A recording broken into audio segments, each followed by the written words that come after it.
मोदी जी तो मन की बात कर रहे हैं, इसके अलावा कुछ भी नहीं कर रहे, काम की बात नहीं कर रहे। मोदी जी ने हमेशा मन की बात की है, काम की बात कभी नहीं की।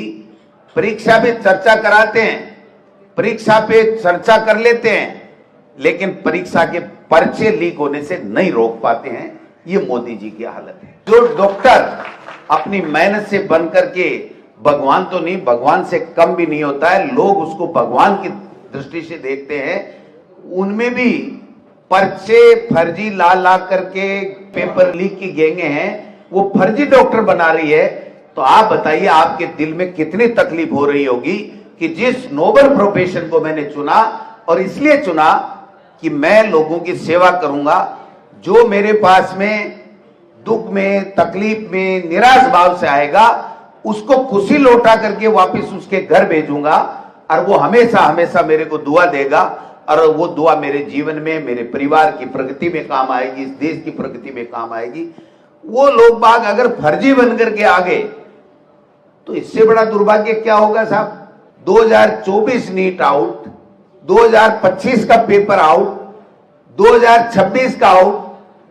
और मैं तो कहता हूं इससे पहले भी जो भी हुए होंगे बीजेपी के कार्यकाल में आउट ही हुए होंगे, बिना आउट का तो कोई खेल ही नहीं है। और अब समय आ गया इनको खुद को आउट करने का, इनको आउट करना पड़ेगा, नहीं तो बेशर्मी के साथ में 2024 में जब पेपर आउट हुआ तो यही धर्मेंद्र प्रधान जी ये कह रहे थे कि मैं बच के नहीं जा रहा हूं, मीडिया के सामने कह रहा हूं पेपर आउट नहीं हुआ, और जाकर के सुप्रीम कोर्ट में तरह तरह की दलीलें दी,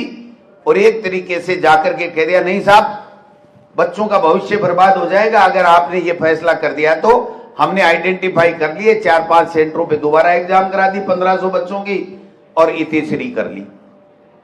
ये जो 4-5 2025 में आउट हुए थे जयपुर, जमुआ, रामगढ़ वाले, इनको आइडेंटिफाई कर लिया था क्या आपने? ये पेपर आउट ही तो हुआ था, और कितनी जगह पेपर गया। मैं समझता हूं कि इस तरीके से, और अब की बार 4 दिन तक पता नहीं किस बिल में छुपे रहे, आए नहीं, और आखिरी में जब निरस्त करना पड़ा, हमारे यहां राजस्थान के लोगों ने एनटीए के अंदर बाकायदा प्रमाण सहित दे दिया कि ये पेपर आउट है, इसको आप बचा नहीं सकते हो किसी भी सूरत में। तब जाकर के इनकी एजेंसियां हरकत में आई, लोगों में एक आम बात चर्चा हो गई थी, सबको पता लग गया था कि नीट यूजी 2026 का पेपर लीक हो गया। और जब प्रमाणित हो गया